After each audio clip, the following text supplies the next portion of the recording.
Kæru gestir, velkomin í dag á þennan fræðslufund nr. 2 í röðinni hjá okkur Nóbelsverðlaunin 2019 og reyndar fjalluðu síðast Nóbelsverðlaunin 2018 í bókmenntum en núna það Nóbelsverðlaunin 2019 í læknisfræði. Við munum vonandi ná að halda fleiri Nóbelsverðlaunafundi þetta starfsár en sennilega ekki fyrir í janúar, þannig ég ætla bara að biðja ykkur að fylgjast mjög vel með á samfélagsmiðlum á Facebook síðan okkar, Vísindafélag Íslands á Facebook og þar birtast viðburðirnir okkar og þannig við reynum alltaf, við náum aldrei alveg að kannski að fjalla öll Nóbelsverðlaunin en við reynum svona að fjalla meiri hlutan af þeim. En það einstakur heiður í dag að fá Magnús Karl Magnússon, prófessor við læknadeild og hann hefur unnið líka núna undanfarið við íslenskra erfðagreiningu við rannsóknir og blóðmyndun og við efni sem að tengist Nóbelsverðlaununum í ár til þess að fjalla rannsóknir William Kaelin, Peter Ratcliffe og Greg Semenza á súrefnisskynjun frumunnar og þær rannsóknir sem leiddu til þeirra uppgötvunar sem þeir voru heiðraðir fyrir með Nóbelsverðlaununum í ár. Gerðu svo vel, Magnús.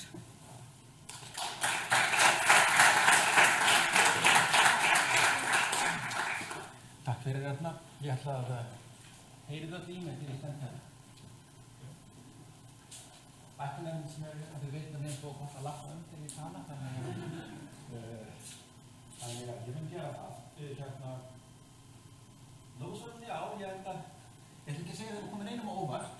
Ég held að þeir hafi verið svolítið í sigtunni svolítið tíma hjá Nóbelsverðlaunanefndinni, en þetta eru að mínu mati skaplega skemmtileg saga. Þetta svona saga sem að menn segja ratar inn í textabækjurnar. Þetta orðin kafli í textabókinni sem fjallar þetta svið.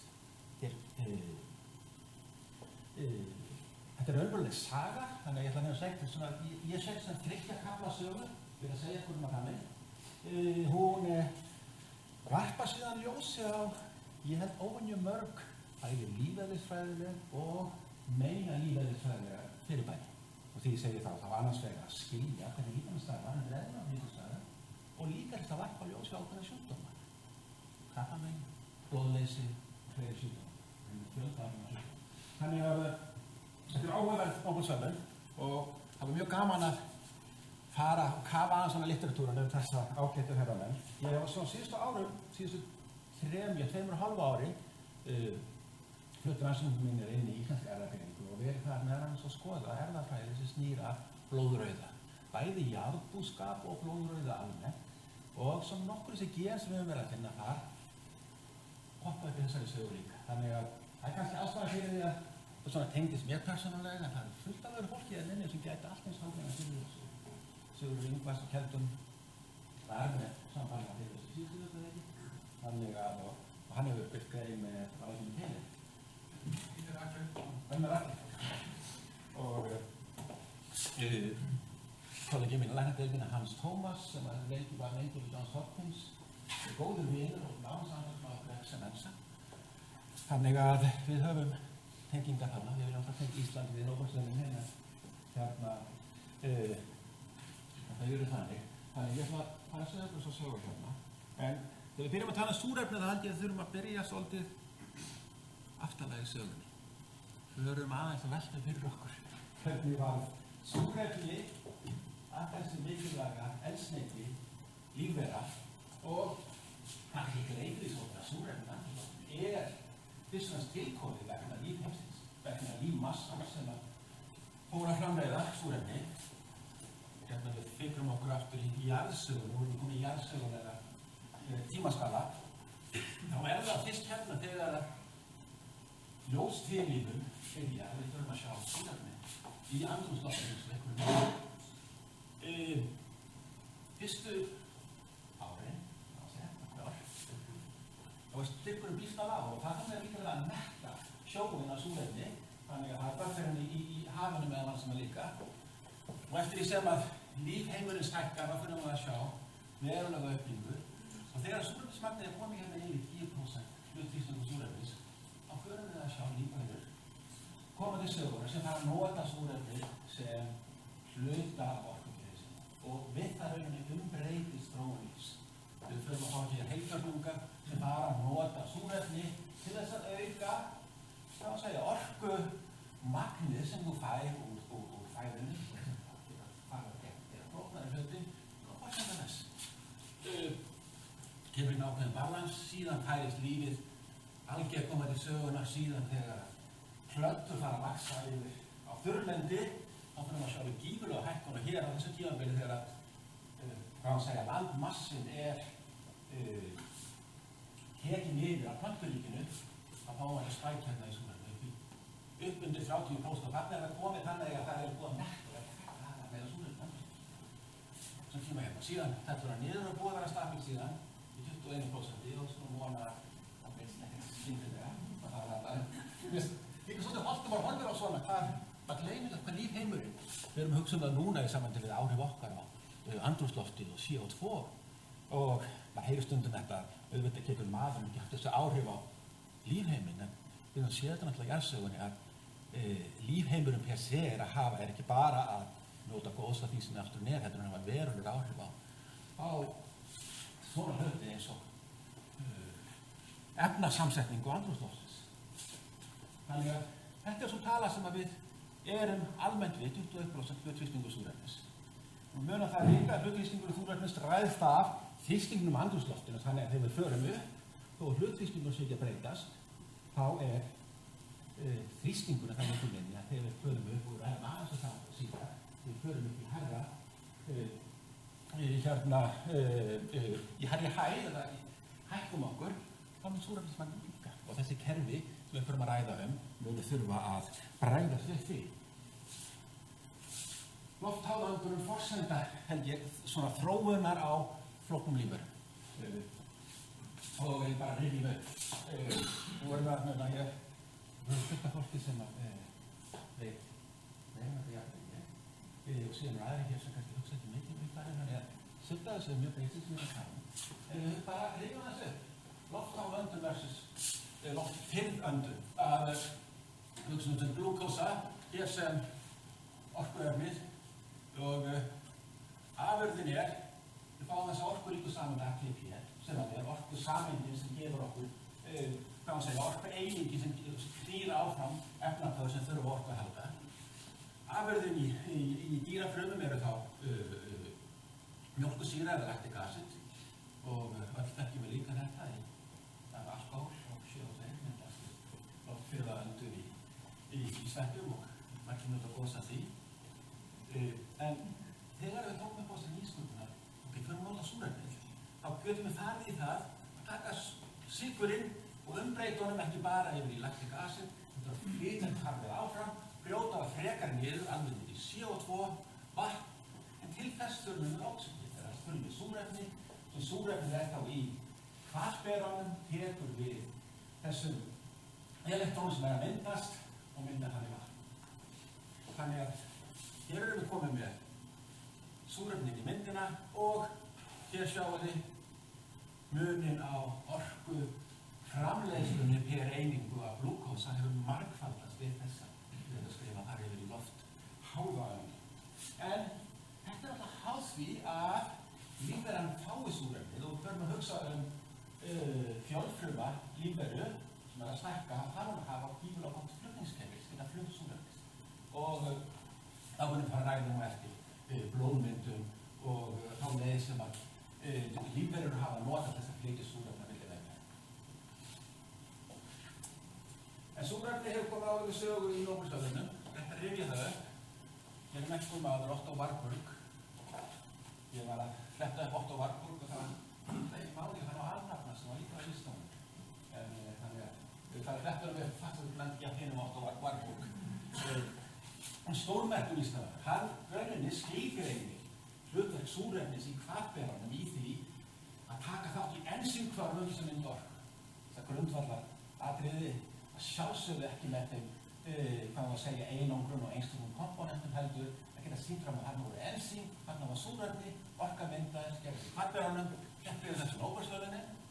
Í nóg með það þá hann líka mikinn á kappamunum og hafði Svona mældi það í krabbameinsfrumum virtust þær hafa öðruvísi efnaskipti en flestar aðrar frumur. Eða heldur en svona, hvað má segja, eðlilegar sambærilegar frumur úr saman við. Ef þetta var mynda krabbamein, þá voru efnaskiptin öðruvísi og virtust vera háðari að fá mikinn sykur en mynduðu frekar. Voru frekar með loftfirrða öndun, mynduðu mjólkursýru og svo framvegis, þannig að efnaskiptin virtust ekki hátt öðruvísi. Var þeim tíma kallað Warburg-effekt og menn höfðu lengi kannski efasemdir það hvort það væri mikilvægt í krabbamein, hvort það væri kannski frekar afleiðing af krabbameinsmyndun frekar en þetta væri orsök í krabbameinsmyndun. Og kannski kom örlítið af því síðan. Og svo, ég ætla ekki gífurlega flókin áhrif, Warburg-áhrif og efnaskipti flókin og menn ekki fari í þau, þetta var ég ekki réttum á þess að tala það. Annar merkur maður, númer 38, Corneille Heymans. Otto var í Þýskalandi, Corneille Heymans var lengstan hluta sínu samstarfi í Gent í Belgíu, undan honum. Hann skilgreindi hvernig súrefni hafði áhrif á öndunartíma. Hér erum við komin kannski að öðrum þætti súrefnisskynjunarinnar sem ég mun ekki fjalla í dag, að súrefni, það svæði í hálsslagaðanum sem skynja súrefnismagnið í blóðinu. Og það ennþá svona ekki alveg fullskilið hver hvað að segja, nákvæm skynjunarferli, en þeir eru komin með svona talsvert góða innsýningu hvernig það gert, en það samt ekki ennþá komin nákvæm innsýningu hvernig þessar frumur í hálsslagæðinni skynja nákvæmlega súrefni. En það sem að Corneille Heymans sýndi fram á var ákveðnum dýratilum að svona hausar voru teknir og svissað á milli, blóðflæði á milli og sýndi fram á að það var svæði hér sem virtist skynja súrefnismagn og hafði bein áhrif á öndunartíðina. Þannig að ef okkur vantar súrefni, þá öndum við öndunartíðin hækkar og náum meira súrefni. Þannig að þetta svona þessi fyrstu físiológísku á, hvað má segja, líkamslevel að geta náð sér meira súrefni í gegnum kallað carotid body í hálsslagaðanum og skynjun í hafnum. En svo skynjun sem við erum bara að tala núna viðtækari og rauninni að segja hvernig þetta einasta frum að skynja súrefni. Það það sem viðfangsefni Nóbelsverðlaunanna í ár. Fyrsti kaflinn í þessari sögu snýr að sameind sem heitir eryþrópoetín eða ég kalla það EPO. Margir þekkja þetta efni. Þetta lyf sem notað mikið í sjúklingum með nýrnabilun. Þetta lyf sem að ýmsir íþróttamenn hafa misnotað, kannski þekktast Lance Armstrong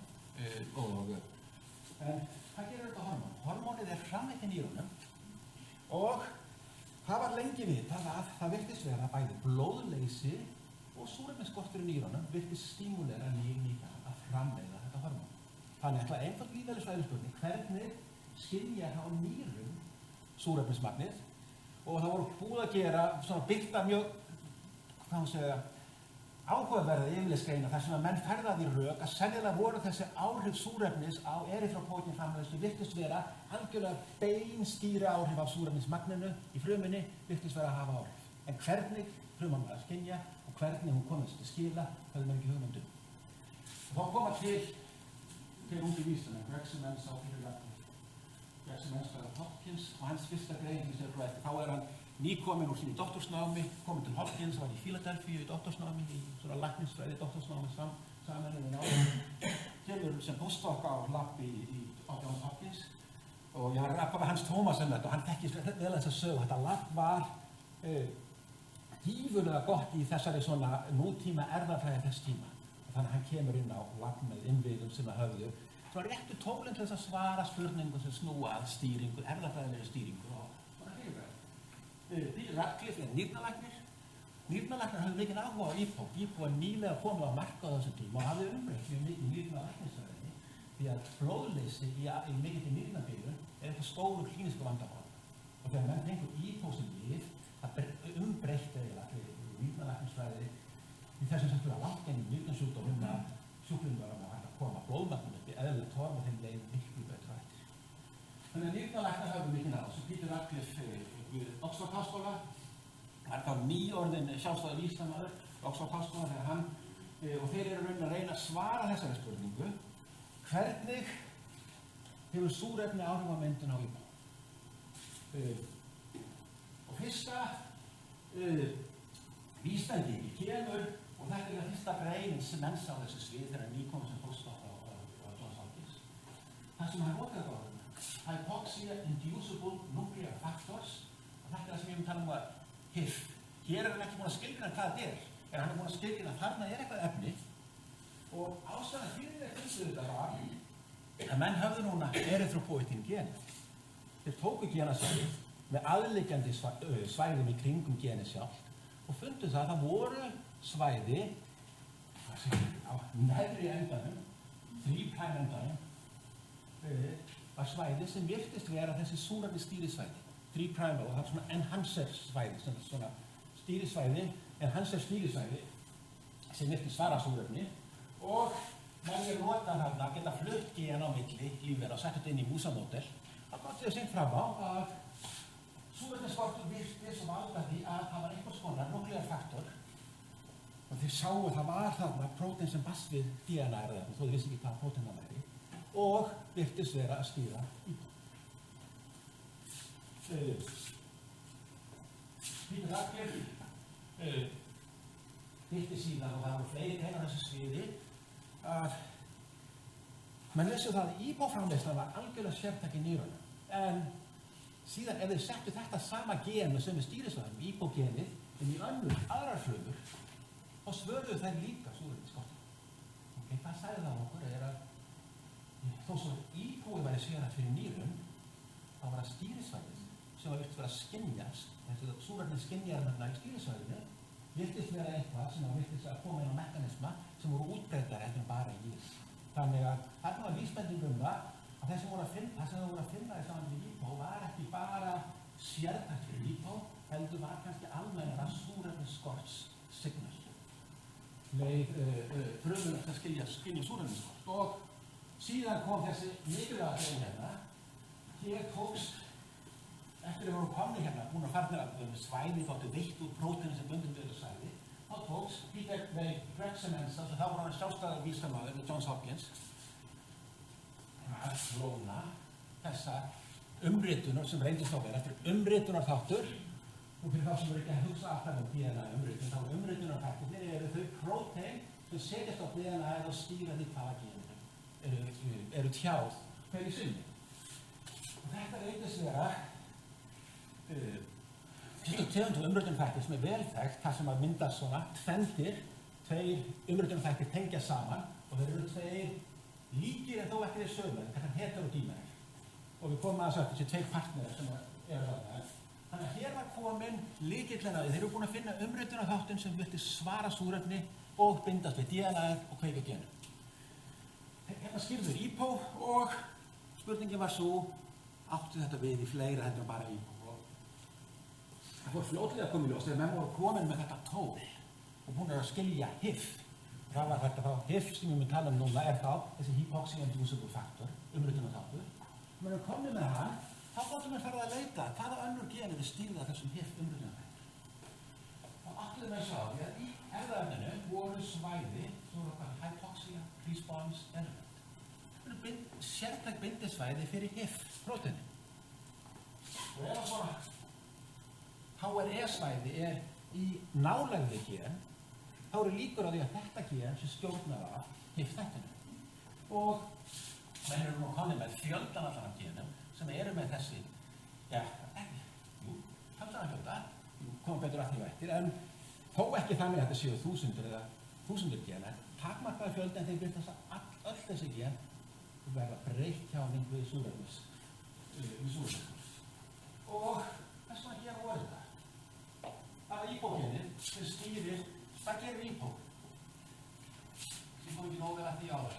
Íbó er vaxtarlátt sem kemur frá nýrunum, það fer inn í merginn, þar sem blóðið er búið til. Og blóðið er samsett úr hvítum, rauðum, blóðkortum og blóðflögum og svo framvegis, en íbóið virkar sértækt í mergnum, þannig að það stímulerar myndun á rauðu blóðkortum. Þannig að þú fær þetta sértæka hækkun á rauðu blóðmyndinni. Make sense. Súrefnisskortur, við þurfum meiri súrefnisflutningsskyldu.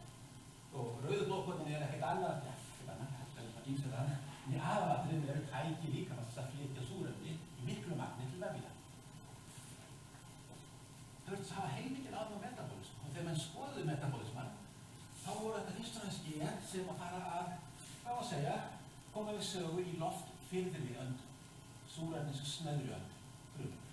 Þannig að hér vorum við að íta metabolisman meira í þessar gamaldags loftfirrðu öndun sem þá nauðsynlega að hafa mjög effektífa þegar þú ert með lítið súrefni til staðar. Eitt af genunum til dæmis glútein sem genið sem tekur upp sykur. Frumur sem þurfa á loftfirrðu öndun halda þurfa að nota miklu meiri sykur vegna þess að hún ekki effektív, þannig að genið sem tekur upp sykurinn hækkar og fjölmörgur gen sem tengjast metabolisma. Og síðan hér mikilvæga þáttur sem angiogenesis. Þannig að hér blóðmyndurinn en líka æðamyndun. Þannig að við þurfum að auka æðar inn í þá vefi sem eru við krónískum súrefnisskorti. Það fjölmargir aðrir hættir. Þetta svo kannski því sem þetta brennt á núna. Og komum á öðrum kaflanum. Þannig að hér voru menn búin að skilgreina það var HIV til staðar. Hypoxia response elementin voru í erfðamenginu og það var fullt af genum sem verið að stjórna þess. En hver eru tengst súrefnis við HIV? Það. Fyrsti vísbendingin kom úr óvæntri átt. Það í krabbameins rannsóknum höfðu með nokkrum árum áður. Á þessum tíma höfðu með mikinn áhuga á Axis-Bailey-genu. Axis-Bailey-gen er þá þannig að þetta eru genin sem kom í veg fyrir krabbamein. Og Axis-Bailey-genið eyðileggst og aukast líkurnar á þeim á krabbamein.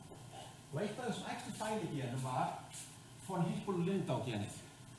Von Hippel og Lindau sem var heitir sænskur og von Hippel þýskur heitir.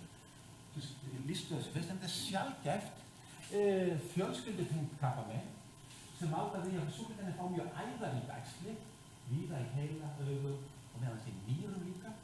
Og þetta er sérstök æxli og það sem var mjög áberandi var að þessi æxli voru mjög æðarík.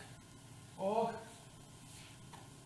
þessu tíma, William Kaelin, svo þriðji sem ekki búin að nefna, hann kemur úr þessari rannsóknar, hvað að segja, ættlýs að rannsaka Axis-Bailey-gen. Það hefur verið að rannsaka P53, VHL og svo framvegis. Hann kemur hérna inn og var að rannsaka VHL-genið og hérna, sem ég búin að segja okkur frá hérna, en það var þekkt líka á þessum tíma og voru með þarna að sjá að VHL-tengt og æxli höfðu vita tjáning og einsum HIV-stýrðum genum. Hann er þessi gen sem var að segja okkur að fara upp í hypoxíu, virtist vera meðan hans tjá mikið í VHL. Þannig að þarna var svolítið einhver tengsl á milli. VHL var að valda tjáning á sömu genum og hypoxíu. En hver eru tengsl? William Kaelin var að rannsaka Axis-Bailey-genin, en kannski athyglisvert er að Peter Radcliffe kemur ekki með áhuga beint á nýrnakrabbameinum eða VHL, heldur kemur með þekkingun á HIV. Og búinn að einangra genin, HIV-genin, eða taka þátt í því kapplaupi sem að Gregson Mensa kannski var annar að klóna, kemur hann að fullum krafti inn í VHL-söguna, þegar menn eru farnir að fá grunum að þarna séu bein tengslum. Og það sem hann sýndir fram á, var rauninni hér, sem er flókið myndhefna, þetta er HIV. Það sem gerist það sem menn voru að sjá er að HIV var alltaf myndað í öllum hlumum, meira og mynda. En HIV var eiginlega meira að mynda þess. Mjög óvenjuleg leið, þú ert að mynda próteinið og það brotið niður á mynd. Það sem hann sýndir fram á var að VHL-genið myndaði komplex í fjölda hérna, próteinkomplex. Þessi hér komplex var þekktur af því að geta merkt prótein til niðurbrots.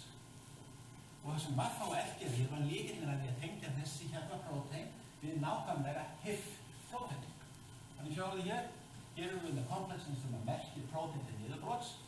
Það er hengt VHL. VHL sérstaklega virtist þekkja HIV, merkti það til niðurbrots og hafa brotið niður. Þannig að HIV er búið til stöðutöðum rumum, HIV er faktorinn sem að kveikir á súrefnisháðu eða súrefnisgenóna sem tengir súrefnisskorti, en það er brotið niður leið. Þannig í venjulegum súrefnisstyrk er það brotið niður. Og þetta niðurbrot á sér staði gegnum kerfi sem kallað ubiquitination. Það er að segja, það er efnahvarfið, þú hengir þessu ubiquitin hópa á prótein og merkir þau til niðurbrots.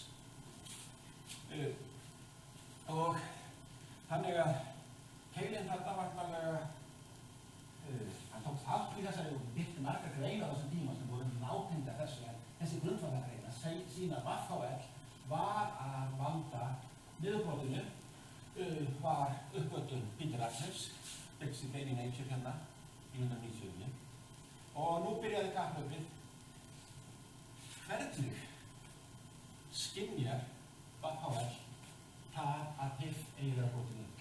Hver eru tengslin við súrefni? Súrefni virðist vera lykillinn. Hvernig veldur súrefni því að HIV er brotið niður? Og þá kemur næsti kafli, þriðji kaflinn í sögunni. Það er þá sameiginleg framlög Peter Ratcliffes aftur og William Kaelin, þessi trúarlega persóna, birtu samhliða greinar, mjög merkilega greinar í Science árið 2000. Það er sem þeir skilgreina mjög áhugavert ferli sem hópur enzíma sem eru svokallar prólýlhydroxylasar. Hydroxyl er OH-hópur og prólýlhydroxylasar voru þekkt enzím, ekki sömu enzím, en voru þekkt enzím til samt við kollagen.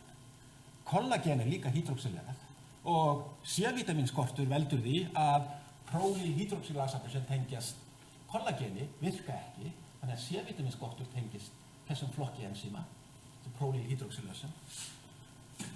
Og þeir voru að hafa sýndu fram á með mjög sannfærandi hætti að í þessum tveimur greinum hér að tengiliðurinn á milli VHL og HIV virkist vera að það voru prólýlhydroxylasar.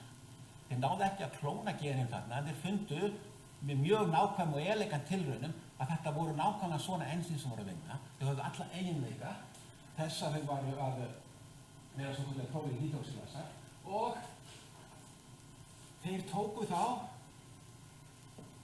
súrefni með járni, ekki síðan ég kem að því strax hvernig nákvæmlega skrifið er, en þessi prólýlhydroxylasar, ef að súrefni var til staðar, þá gátu þeir hengt hydroxylhóp á HIV og VHL þekkir einungis HIV ef það er búið hydroxyl.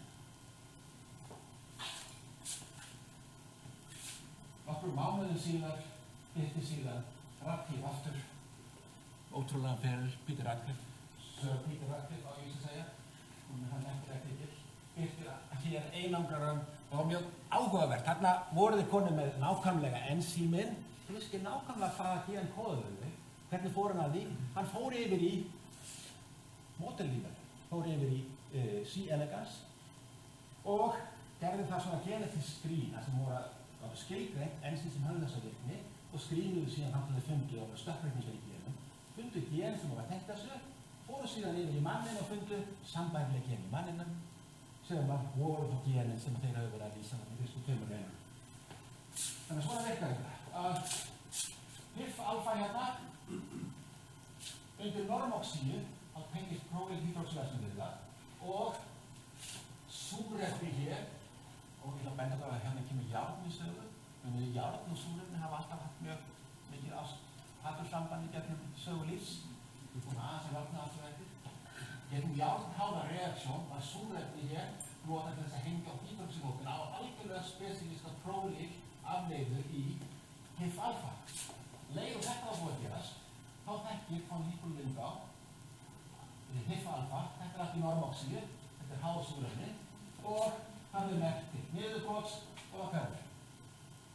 En ef súrefni er ekki til staðar, þá virkar prólýlhydroxylasin ekki og HIF-alfa er þá frjálsandi í að geta lifað af og geta þá ferðast inn í kjarnan og valdi tjáningu á þessum genum sem er stýrður af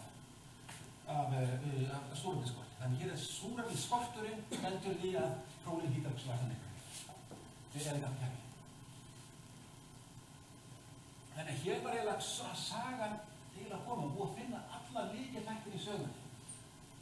Normoxíu, það er að segja, eðlilegt súrefnisástand, er frumar alltaf að búa til þennan umritnunarþátt þess að kveikja súrefnisskyn. Svo sérstakerfi kemur kannski spöðum, af hverju er þetta? Af hverju búum ekki bara til HIV þegar það er súrefniskort? Hér er hann stöðugt búin til, hann er eðlilegt. Þetta kerfi, það sem við erum með hér, enzím sem er háð í að hafa súrefnisstaðar, sem hengir þá OH-hópar á HIF-alfa og þá kemur VHL, ættisfæligenið og binst við það og sendir það í niðurbrots. Ok? Normox, hypoxía, það er að segja lágt súrefnisástand, það gerir þá hitt yfir að. Sjáu þið hér, leið og fruman lendir í hypoxía ástandi, þá hún með HIF-alfa til staðar. Hún þarf ekki að mynda nýtt HIF-alfa. Þannig að þetta er kerfi sem að getur brugðist mjög hratt við breytingu í súrefnisástandi. Þannig að þetta má kannski segja, þetta er svolítið waste, eða hvað hann segja hérna, það er eðsla í kerfinu að vera að búa til prótein sem það eyðileggur strax. En fruman leggur ekki í svona kostnað nema að þetta sé fyrir eitthvað svona kerfi sem er mjög mikilvægt fyrir frumuna. Og hypoxía er akút ástand og þetta geta brugðist við það, þannig að HIF-ið til staðar, ekki súrefni á ferðaðinni í kjarnan, fyrst við KF-elementin og þeir á sem gefum sem að ræðst á þeirri frumutegund sem við ræða. Ef þetta er fruma á sérstundastæði í nýrónum þá er það ípó sem er framleitt. Í flestum öllum frumum verður breyting á metabolisma. Margar hverjar fara að búa til þættir sem að kalla á æðanýmyndun og svo framvegis. Þannig að hér er sagan orðin svona býsna flott og við förum aðeins að spá í hvaða áhrif hefur þetta kerfi í líkamanum. Í físiológíunni snertir þetta alltaf fjölmarga hluti. Metabolisma. Hvernig stýrum við í hvaða megin metabolisma kerfi við ætlum að nota, loftfirrða og loftháfa angi. Og ýmsar fínusur sem ég hef hvorki þekkingu með tíma til þess að hafa orðið nákvæmlega hvernig metabolisma breytir. Viðbrögð við álagi. Fósturþroska kemur í ljós og ýmsum stigum í fósturþroska með alltaf hypoxía þetta í stað. Þetta kveikir á ferlinn sem hefur áhrif líka á þroskamyndunina. Immunkerfið er mjög oft undir hypóxísku álagi. Bólga, það er mjög oft hypoxía í bólgu. Þetta kerfið tímur mjög í sögu það, sérstaklega í þessu stæla svona inneitt kerfið. Viðbrögð okkar við að vera í þunnu andrúmslofti á fjalli. Við erum aðeins að segja örlítið dæmi með þetta. Önduð. Hvað var það symptóma? Kannski efstaflaði anemíu og kanser. Við ætlum aðeins að minnast að það var anemíu sem stáðumál hjá mér. Kanser, alltaf gífurlega mikilvægt, en sem hluti sem við tala ekki hérna, eins og stroke, myocardial infarction, Brexamen sagði með annars verið að stúkara hér bæði stroke og myocardial infarction. Þessi einhverja líffæri verið fyrir akút súrefnisskorti, með blóðtappi, hvernig bregst það við sudda viðbrögum með svona skaðleikur við mann að skilja þetta. Sýkingar tengist immune response. Spáum aðeins í skilningur af grundvallarkerfi súrefni, hvernig þetta var á háfjallaðalega. Menn hafa rannsakað mikið fólk sem búið í þessar aðstæður. Háfjallasvæðum í Tíbet, hásléttunni í Eþíópíu. Þetta var svæði þar sem fólk að lifa allt upp í 4000 metrar hæð. En frá 2-4.000 metrar hæð. Og þið þekkið það, ef það farið svona aðstæður. Þið finnir mjög vel á líkamann ykkar áhrifum. Þið verðið þreytt, þið fáið höfuðverk og alls konar einkenni sem tengjast raunum því þessi kerfi að vera að stressa þessi kerfi. Andrúmsloftið, hér. Kemur ljós að fólk, hvað að segja, fólk á mismunandi stöðum hefur notað mismunandi leiðir til að aðlaga sig, en þau eru samt mjög mikið að tengjast inn á sömu kerfi. Í Tíbet-hásléttunni, mjög áhugavert, þegar við förum upp í háa hæð, þá hækkar ykkur blóðröðin. Íbú fer að stað á fullu og hækkar blóðröðin. Það Tíbet ættflokkurinn sem búa hérna, þá er blóðröðin í eðlilegu magni. En það virðist vera að líkaminn hafi náð miklu effektífari leið sem geta komið súrefninu til venja og þannig að blóðröðin þar er ekki hækkaður. Meðan í andersjakkarinn er blóðröðin hækkaður, þegar þið fara niður, þá lækkar blóðröðin. Þannig að þetta er svolítið svipað eins og verður hjá okkur, en samt er klárlega þegar það er metabolismið öðruvísi heldur en fólki sem ekki við þessu aðstæður. Og síðan er eiginlega þriðji möguleiki í Eþíópíu, sem blóðröðin er hækkaður, hann bara ekki sama hátt við eins og fólki á andersjakkarinn. En þegar menn hafa verið að skoða erfðabreytileikar sem tengjast þessu, þá förum við nákvæmlega að sjá sömu genin. EPAS1, sem ég er ekki búinn að tala er náskyldasti ættingi HIF1, þetta er HIF2 alfa. Og hefur sömu bindigetuna og bregst sama hátt í súrefni. Þannig að þetta er ættingi HIF1 alfa og HIF2 alfa. EGLN1, muniði, þetta hér eru prólíhydroxylasin sem hengir súrefnið á á HIF-þættina. Erfðabreytileikar hér, Hvoru tveggja eru sennilega algengustu erfðabreytileikar sem tengjast kynþáttum sem lifa við háfjalla aðstæður eða við lágt súrefnisaðstæður. Hefur sjúkdómar líka sem tengjast auknum blóðrauða, það er að segja hátt hemoglóbín. Og það getur verið kostur að vera með háan blóðrauða. Það er hægt að íþróttafólk sem er háan blóðrauða hefur meiri getu og við getum kannski sagt okkur dæmi finnskan hýrðum að síðan eða tíma. Álíka blóðrauði, blóðleysi eða anemía, skýrist oftast af járnskorti en getur líka skipt starfi, eins og ég sagði það með nýrnaböðuna, íbúar og líf. En það til líka arfbundna hækkarar blóðrauða. Hvaða gen komum við að segja það? Það er náttúrulega sem gen, það er svona lífgen. Við vissum þegar að það var svo hvernig founder eða landnemastökkbreyting í sjúvars ættflokk, segir maður ættflokk er það orðið sem þetta. Sem eru til að fólk að tyrknesku uppruna sem býr í Rússlandi á svona bökkum volgu og þar hefur verið lýst þessum ástandina sem eru með hækkaðan blóðrauða og þeir eru með stökkbreytingu í sama geni og tengist æxlisbæligeninu en stökkbreytingin á öðrum stað og virðist fyrst og fremst tengjast hækkun í Það eru stökkbreytingar hér bæði í EGFR 1 og 2. Við erum með 3 svona EGFR natural proline hydroxylase, við erum með 3 afbrigði af þeim. 1 og 2, þetta er líka hægt á blóðrauða. Og menn eru núna leggja mikla áherslu að skilja þetta samband hérna. Þetta er að merkja HIV-ið til þess að þetta getur brotið það niður. Þetta er til að skilja samspilið og hugsanlega geta komið lyf sem að geta komið í staðinn fyrir íbúð sem eru ákveðna ókosti, þess að það er dýrt og öðrulega ákveðnar fylgikvirknar sem menn telja tengist íbúðinu.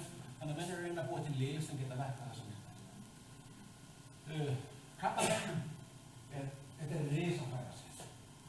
Hvernig þessi gen, HIV-tengdu gen, tengjast krabbameinsmyndum. En ég held að lengi vel var kannski hugsunum meira svo að þessi loftfirðu ástand sem að sá í krabbameinsfrumum og Warburg-effekt væri kannski frekar afleiðing heldur en orsök krabbamein. Að axlið væri undir súrefnisskorti og þess vegna breyði þessu svona við. En skilningurinn á því að von Hippel-Lindau-geni sem þarna ef þú stökkbreytir því og veldur breytingunni, þá færðu krabbamein. Þannig að þarna ertu búin að snúa yfir, það er ekki viðbrögð við krabbamein, heldur að genið að sýna þér að þú getur kveikt á krabbameinsmyndum með að kveikja á þessu mekanismu. Mjög mikilvægt og held ég hafi valdið því að fólk kom miklu kannski að taka alvarlega að skilja í krabbameinum hvað þýddi metabólísku breytingar, hvað þýddi aukin angiógenesa. Þannig að þetta ýtti mjög á mjög stórt fræðasvið í dag sem er metabólismi í krabbameinum og ég held að þetta VFHL hér er mjög mikilvægt, þetta er sjaldgæft tegund en það gefur okkur svona innsýn að ef þú ert með meðfædda stökkbreytingu í þessu geni sem stýrir þessu, þá færðu frekar krabbamein. Þetta kemur við sögu í fjölmörgum krabbamein, það er ekki bara þessi sjaldgæfi. Algengasta tegund af nýrnakrabbameini er mjög oft með að búa að slökkva á þessu kerfi. Í gegnum mismunandi mekanisma og svona sviperfðabreytingar, erfðamenginu og áunnar stökkbreytingar sem valda því að það virðist vera almennt að nýru séu mjög næm fyrir þessu HIV-kerfi til þess að mynda nýrnakrabbamein. Og munið í nýrun eru líka mjög svona reaktífi súrefni, þannig að kannski er eitthvað samhengi þar á milli. Hvað gerist í krabbameininu? Það er nokkuð þetta. Kæla nýmyndun, þarna er vefurinn að kalla meira súrefni. Það býr þá til æðar. Í gegnum og það er tjáning á stökulega prótín sem heitir VEGF, Vascular Endothelial Growth Factor, sem er vaxtarþáttur sem stímular æðanýmyndun. Breytingar á efnaskiptum, Warburg-áhrifin. Ekki frumuskipting, menn sennilega er það bæðar gen sem eru vaxtarstjórnunargen sem eru beintengd HIV. En líka er hugsanlega í ýmsu, hvað maður að segja, milliefni sem myndast í loftfirðri öndun geti haft áhrif á vöxtfruma. Ég má horfa að Halla, vinn minn, sem það gera þetta betur þess að nokkur annar, kannski Halla Baldri og það er mjög áhugavert að þessu.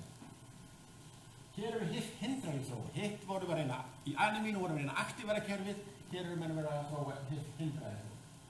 Þannig að Saman við lyfjaþróunina, blóðleysið tengist spurningum frá í blóðleysinu, getum við búið til lyf sem að hindrar ekki henni hérna. Þannig að það valdi í frumu sem er með eðlilegt súrefni að hún skynji eins og það sé súrefni skortur til staðar og ef við getum sérstaklega targetera þetta í þeim frumum sem að kannski við prófið hydroxylös sem er til staðar í nýrunum, þá getum við stimulera myndun á ípó og þannig að líkan fara fram þess að eigin ípó í staðar fyrir að gefa ípós. Það núna í træðinu gangi, menn til Kína í gangi træði þar sem með lyfjasprota sem að hefur áhrif hér þegar bæði verða að targetera þessa prólínhydroxylasa og einhver þeirra heldur sem targetera á APL, en ég held að þetta sé aðaltargetið í lyfjaþróuninni, lyfjandi blóðleysi. Þannig að hér þetta blokkera þetta skref og veitir þá kerfinu hingað. Í krabbameinunum aftur á móti hefur áhyggjur af því að hitt sé að fara inn og valda tjáningu á þessum genum. Og þá erum menn að reyna að hugsa leiðir og það er ekki svolítið erfiðara að búa til leiðir. Hér ertu með sérhæfð enzím sem er að virka hérna. Hér er það skorturinn á þessu sem veldur því að þegar bara náttúrulega hérna inn. En menn eru að koma ýmsar leiðir til að reyna að kveikja hér á meðans með að kveikja þessu kerfi eða aðra leiðir að reyna að koma í veg fyrir að hitt kerfist í kerfi. Líka reyna að hafa áhrif á æmeriseiningu þessa, en það er mjög erfitt að hafa æmeriseiningu umrýtuna þátt. En það er ýmsar leiðir sem menn eru að reyna að slökkva þessu í samfélaginu. Lókum ekki aðeins sögur spöðu frá aðeins eigingarnarsögur sem tengist því sem að ég hef verið gerðin á síðustu árum. Ég ætla að segja ykkur að þegar við skoðum bara almennt samt blóðrauða í gögnum okkar hér og skoðum erfðafræðilega sem tengist því, þá finnum við klárlega að það eru tengingar við EGFLN1 og EGFLN2. Þessu er líka áður við að sjá nokkra nýja erfðafræðilega sem tengjast því, en þetta sem kemur verulega á EGFLN, prólínhydroxylase 1 og 2, virðast vera nátengdir því að hafa áhrif á ípó og hafa áhrif á blóðrauðamynd. Og nýlega hefur verið að koma í ljós mjög, mér finnst það áhugaverð tenging í það. Kerfið tengist virðist líka tengist járni. Og ástæðan fyrir þetta er fyrstu leyti svona ótrúlega meira sens, svo ég slekka þess að